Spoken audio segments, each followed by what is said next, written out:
The show just finished at the Factory. I'm here now with Ashley Walters. So what were you doing in Liverpool tonight? I was just here talking about film, a bit about my music, how I got into film and what have you, you know, and giving some, not tips, not even advice, but giving stories about my journey that hopefully people can be inspired by or use to help them get forward. And obviously we watched Bullet Boy as well. Probably a lot of people in that cinema downstairs I don't think had seen before, which is crazy considering it's like 10, 12 years ago, but it's a good look and I think it still works for people today, you know what I mean? And when you're talking about your journey there, like you started a long time ago with So Solid, you was like the first to start like breaking into the UK, like top 40 and that, bringing the UK urban scene around, but way back from like Hysteria, Sun City days. How do you think the UK's industry's changed since then?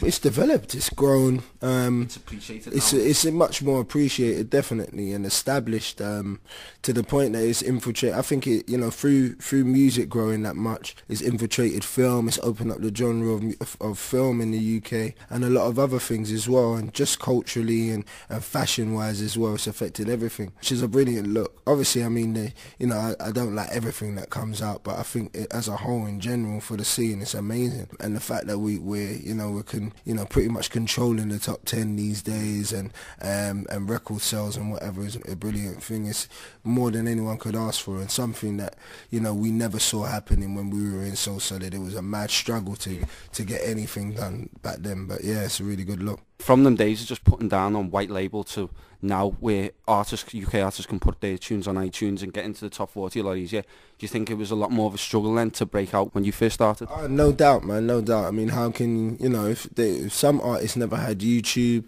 and Twitter or whatever at the moment, they wouldn't exist, do you know what I mean? We never had that at all. It was all about word of mouth. It was all about driving around with vinyl in the back of your car and going to specific shops and specific DJs yourself, and, you know what I mean, like kind of a lot of groundwork, a lot of going into clubs that you weren't meant to be in and taking the mic and doing impromptu PAs and whatever. That's what the life was about, and we loved it, although we loved it, but it was a lot more difficult back then. But I suppose when you got it, you appreciated it more, whereas now you can be sitting at home, post something on YouTube, get 60,000 hits, and you got labels wanting to talk to you about record deals, and you've never even been in the studio. And with your acting career as well, how did that come?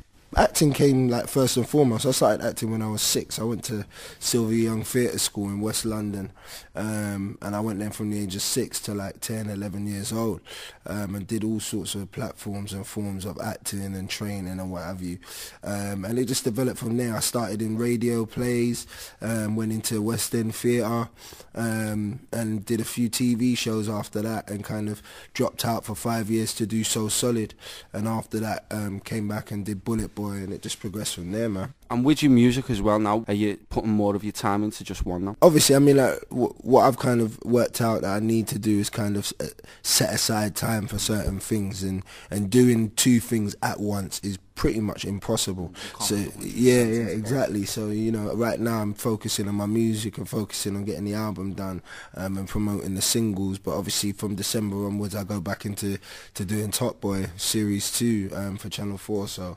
that's how you kind of got to divide it, really. What's going to be coming from the album? What's everyone's going to be hearing from it? Just pretty much me. That's how I like to keep it with music. It's all about me. I don't really like people writing for me. I write with people, but I like all concepts to come from my own place, you know what I mean, what I feel, how I feel on a day, which can take a long time sometimes. Like I take long to write, but sound wise I'd say it's going to go through everything that I enjoy listening to, and most of those things are quite popular at the moment. So I'm into a lot of house, I'm into a lot of house and garage, you know, and a lot of R&B, hip-hop, and more commercial forms of music as well. So hopefully it will be something on there for everyone. Go to my website, it's ashleywalters.co.uk, hit that up. It changes every day because we're always updating with new information. And Twitter as well is like a popular form. I talk to a lot of people on Twitter. People say I talk too much, and if you at me at ashleywalters82, I'll probably reply to you, but that will tell you everything as well.